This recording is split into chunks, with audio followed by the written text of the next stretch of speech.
Баршаңызға қайырлы күн. Бүгін сіздермен өте оңай испанский чизкейк дайындайтын боламыз. Ең алдымен шекерімізді креметтеге қосып араластырып аламыз. Содан соң жұмыртқаларымызды бір-бірден салып миксерлеп отырамыз.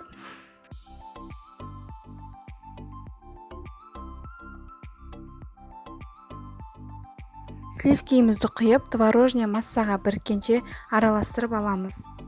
Одан соң крахмалымызды, ұнымызды салып, лопатканың көмегімен астан үстіне қарай аударамыз.